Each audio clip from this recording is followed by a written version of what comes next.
Nama saya Muhammad Nugra. Saya merupakan seorang tenaga pendidik di Universitas Y.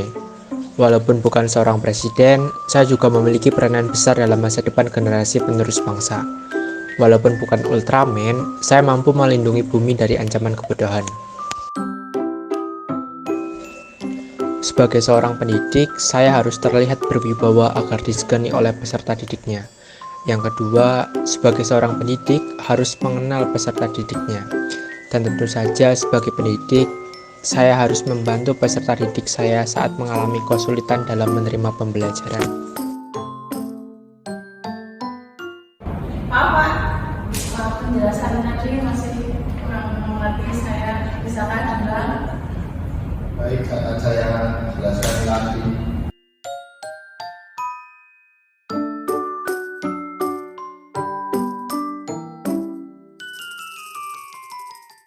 Gimana Irma, katanya belum jelas kok malah ngobrol sendiri.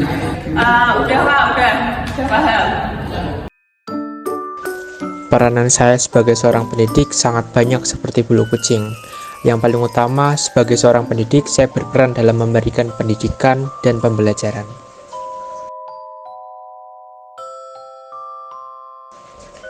Sebagai pendidik, saya juga berperan dalam membantu dan mengembangkan keterampilan setiap peserta didik. Tugas pendidik tidak hanya mengajarkan materi di kelas. Pendidik juga terlibat dalam menjalankan sistem administrasi, pengembangan kurikulum pendidikan yang sesuai dengan kebutuhan peserta didik, dan perkembangan terbaru dalam bidang pendidikan dan industri. Yang terakhir, sebagai seorang pendidik, saya harus bisa memberikan inspirasi dan motivasi kepada anak didik saya agar selalu bersemangat dan dapat mengatasi masalahnya, terutama dalam kehidupan pendidikannya. Tetap semangat ya, Bapak yakin kamu kuat.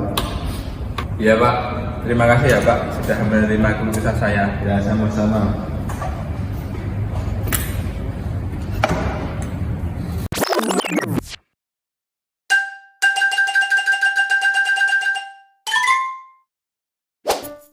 Tentu saja, sebagai mahasiswa atau peserta didik, kami memerlukan berbagai kebutuhan dalam kehidupan, seperti kebutuhan jasmani, kebutuhan sosial, dan kebutuhan intelektual.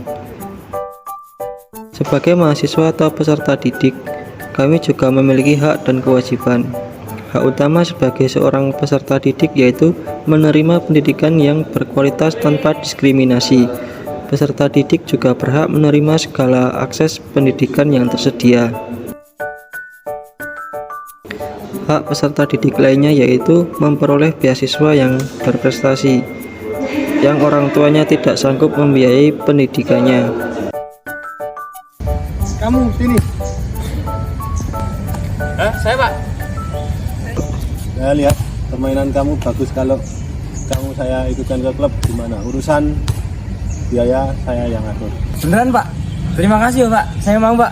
Oke, besok ikut saya. Peserta didik juga memiliki kewajiban di samping hak-hak yang dimiliki. Yang pertama yaitu mengikuti pembelajaran dengan baik. Peserta didik juga wajib memelihara norma-norma pembelajaran untuk menjamin keberlangsungan proses serta keberhasilan pembelajaran.